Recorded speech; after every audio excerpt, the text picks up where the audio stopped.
কেন অপরাধীর পক্ষ নেবেন? সে তো নিরপরাধও হইতে পারে।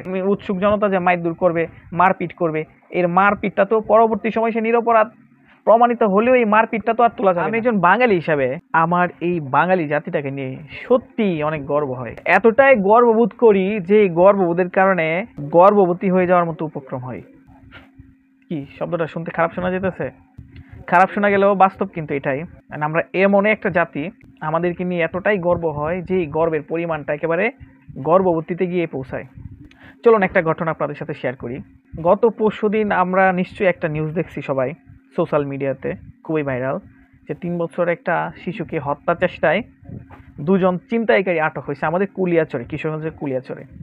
দেখেন আপনাদেরকে দেখায়, মায়ের জন্য কান্না করছিল শিশু, অপরাধী ভেবে বাবাকে গণপিটুনি।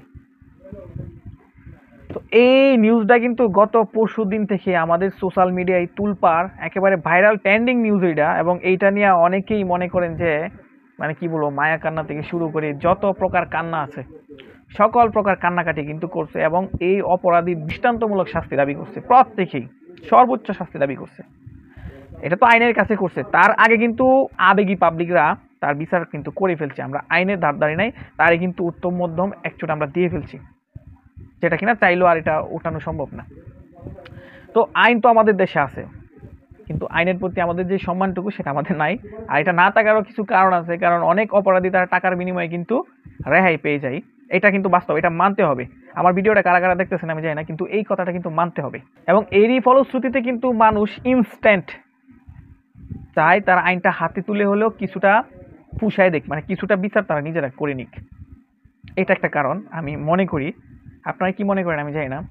তারপরেও তো আমাদের দেশের আইন শৃঙ্খলা বাহিনী যারা আছে তারা কিন্তু দিনরাত পরিশ্রম করে যেতেছে দেশের শান্তি শৃঙ্খলা বজায় রাখার জন্য। তারা যদি চেষ্টা না করতো, তারা পরিশ্রম না করলে কিন্তু এতটা শান্তি শৃঙ্খলা আমরা থাকতে পারতাম না। আর জাতি হিসেবে তো আমরা অনেক সভ্য, জাতি হিসেবে আমরা অনেকটাই সভ্য, এই কালচার এই জন্য আমাদের মধ্যে থাকবেই। তো এখন এই যে ঘটনাটা ঘটলো, এই যে এরকম একটা ঘটনা ঘটলো যে বাচ্চাটি কান্নাকাটি করতেছে মায়ের জন্য, বাবা তারে কান্না থামানোর জন্য অনেক কিছু করতেছে। হ্যাঁ, তো তার এইভাবে গিয়ে ধরে, তার কোনো প্রুফ নাই, কোনো কিছু নাই, তা মানে লুকটাকেও কিন্তু দেখতে মনে করেন যে একটু মানে ছিনতাইকারীর মতোই দেখা যায়, চুল লাম্বা এরকম অবস্থা। আমি যখন ফার্স্ট টাইম দেখছি তখন তো আমার কাছে এরকমটাই মনে হয়েছে যে নিশ্চয়ই সে কোনো নেশা করে আসছে, যার জন্য এরকম একটা কাজ করতেছে। হ্যাঁ, হাতে একটা ধারালো কি যেন একটা দেখলামও, উৎসুক জনতা বলতেছে তোমার হাতে এটাকে কি। আমরা 100% এটা মানে ভেবে নিচ্ছি যে সে এই কাজটা করছে, এবং আমি নিজেও কিন্তু এটার দৃষ্টান্তমূলক শাস্তি দাবি করছি। এখন এই যে একটা ঘটনা, এই ঘটনা কিন্তু শুধু এখানেই সীমাবদ্ধ না, প্রতিনিয়তই ঘটতেছে এরকম ঘটনা আমাদের আশপাশে। আমি দেখতেছি এরকম এরকম ঘটনা ঘটতেছে। ওই দিনও আমি নিশ্চয়ই এরকম একটা ঘটনা দেখছি। তো পরবর্তী সময় কিন্তু সেই ভিকটিম কিন্তু নিরপরাধ এখান থেকে প্রমাণিত হয়ে গেছে, কিন্তু এর আগে যে তার উপরে যে অত্যাচারটুকু করা হয়েছে সেটা তো আর ফেরত দিতে পারবে না।